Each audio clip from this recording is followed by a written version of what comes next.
అందరికీ welcome back to our channel. నేను మీ శివాని. సో ముందుగా మీ అందరికీ happy happy happy new year. And మీ అందరి కోరికలన్నీ నెరవేరాలని మనస్ఫూర్తిగా కోరుకుంటున్నాను. సో ఇప్పుడైతే మనం వీడియోని స్టార్ట్ చేసేద్దాం. ఈరోజు వీడియో వచ్చేసి చపాతీలోకి నేను ఇప్పుడైతే కర్రీ చేయబోతున్నాను. చాలా బాగుంటుంది, అది రైస్లో కూడా చాలా బాగుంటుంది. అది ఏంటంటే పల్లీలతోటి కర్రీ చేయబోతున్నాను. చాలా అంటే చాలా బాగుంటుంది. సో మీరు కూడా ఒకసారి చూసి ట్రై చేయండి. సో ఇప్పుడైతే మనం కుకింగ్ ప్రాసెస్లోకి వెళ్ళిపోదాం. సో ఫస్ట్ అయితే పల్లీలు కొంచెం డ్రై రోస్ట్ చేసుకొని ఇట్లా పొట్టు తీసుకొని పెట్టేసుకోవాలి. నెక్స్ట్ స్టవ్ ఆన్ చేసుకొని ఒక ప్యాన్ పెట్టేసుకోవాలి. ఇందులో ఆయిల్ వేసుకుందాం. మస్తు అంటే మస్తు ఈజీ కర్రీ అండ్ మస్తు టేస్ట్ ఉంటుంది. మీరు తప్పకుండా ట్రై చేయండి. సో నేనైతే 3 ఆనియన్స్ తీసుకొని ఇట్లా కట్ చేసుకున్నా సన్నగా. ఆయిల్ అయితే హీట్ ఎక్కింది. ఇప్పుడైతే ఆనియన్స్ వేసుకుందాము. ఆనియన్స్ వేసుకొని కొంచెం కలుపుకోవాలి. నెక్స్ట్ ఇందులో ఉప్పు వేసుకుందాం.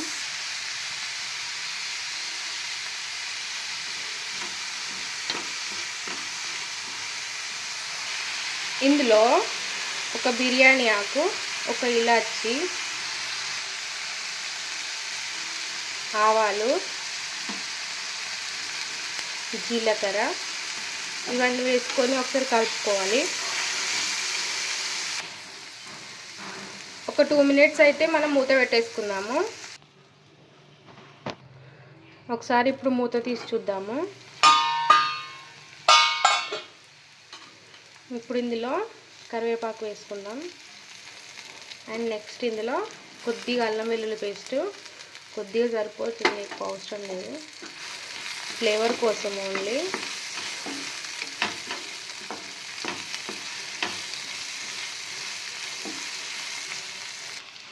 సో చూడండి, ఆనియన్స్ అయితే మంచిగా వేగిపోయినాయి. చూడండి, ఇప్పుడు ఇందులో పసుపు వేసుకోవాలి. ఒక 1/2 స్పూను పసుపు వేసుకోవాలి. వేసుకున్న తర్వాత ఒకసారి మొత్తం కలుపుకోవాలి. కలుపుకొని కొన్ని వాటర్ వేసుకోవాలి. సో ఇప్పుడు ఇందులో 1/2 గ్లాసు వాటర్ వేస్తున్నా. ఎప్పుడు ఎగ్ కర్రీ, ఆలు కర్రీ అవి ఇవి కాకుండా ఇది ఒకసారి ట్రై చేయండి. మస్తు అంటే మస్తు ఉంటుంది.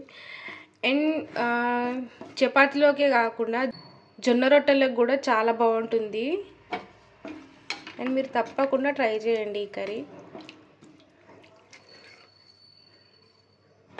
ఇప్పుడు ఒక 2 మినిట్స్ వరకు మూత పెట్టేసుకుందాం. ఒకసారి మూత తీసి చూద్దాము. ఇప్పుడు ఇందులో కారం వేసుకుందాం.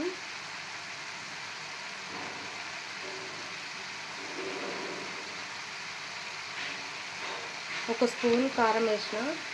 నెక్స్ట్ ఇందులో ధనియా పౌడర్ వేసుకోవాలి. వేసుకున్న తర్వాత ఒకసారి మొత్తం కలుపుకోవాలి.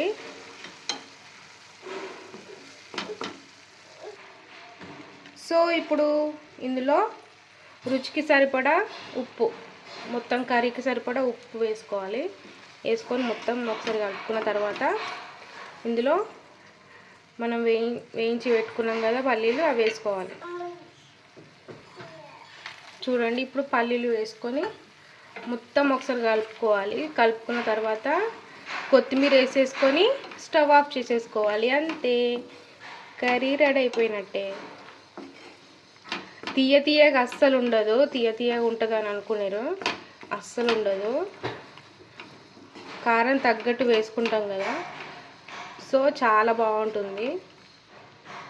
మొత్తం కలిపేసుకున్నా.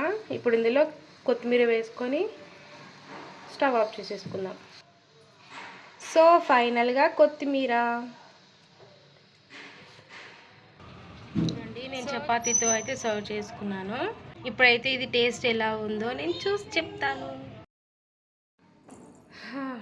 So tasting time.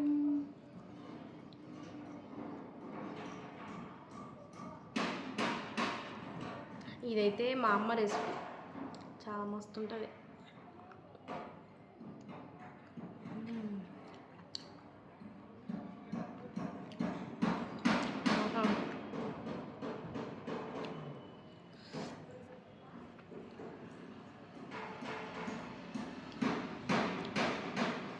సూపర్.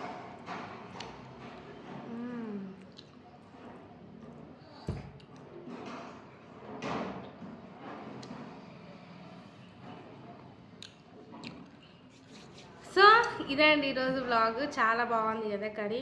మీరు కూడా తప్పకుండా ఇంట్లో ట్రై చేయండి. రెగ్యులర్గా ఎగ్ కర్రీ అవి కాకుండా ఇది ఒకసారి ట్రై చేయండి, చాలా బాగుంటుంది.